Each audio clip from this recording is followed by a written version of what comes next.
छत्रपती शाहू स्टेडियमवर सुरू असलेल्या शिवशाहू चषक फुटबॉल स्पर्धेत आज तिसऱ्या दिवशी शिवाजी तरुण मंडळ विरुद्ध झुंजार फुटबॉल क्लब यांच्यात सामना झाला।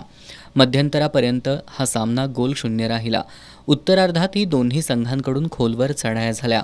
झुंजारच्या गोलक्षेत्रात शिवाजीच्या चढाया सुरू असताना झुंजारच्या खेळाडूनं चेंडू हातानं हाताळल्यानं पंचांनी शिवाजी संघाला पेनल्टी दिली। यावर शिवाजीच्या संकेत साळुंखे यानं 43व्या मिनिटाला अचूक गोल करून शिवाजी संघाला 1-0 अशी आघाडी मिळवून दिली। शिवाजीच्या करण चव्हाण बंद्रे, संकेत साळुखे, राज अली, इंद्रजित चौगुले, संदेश कासार, रोहन आडनाईक या खेळाडूंनी खेळात आक्रमकता कायम ठेवली।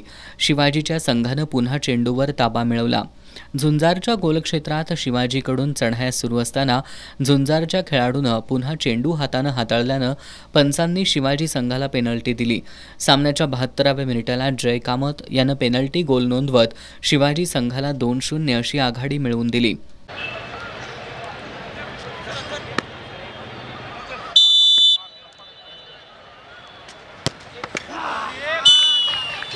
हीच आघाडी कायम ठेवत शिवाजी संघानं हा सामना 2-0 अशा गोलफरकानं जिंकून पुढील फेरीत प्रवेश केला।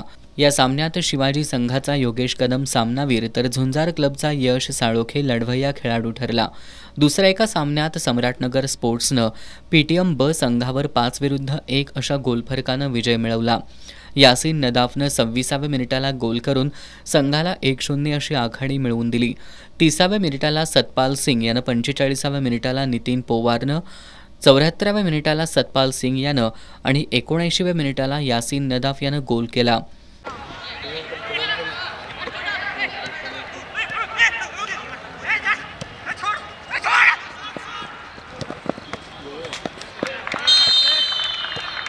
पीटीएमच्या युनुस पठाण 59व्या मिनिटाला संघासाठी एकमेव गोल नोंदवला।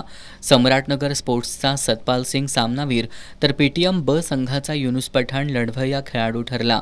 उद्या गुरुवारी खंडोबा तालीम मंडळ विरुद्ध बीजीएम स्पोर्ट्स यांच्यातील सामना 2 वाजता तर दिलबहार तालीम मंडळ विरुद्ध वेताळमाळ तालीम मंडळ यांच्यातील सामना सायंकाळी 4 वाजता खेळवला जाणार आहे।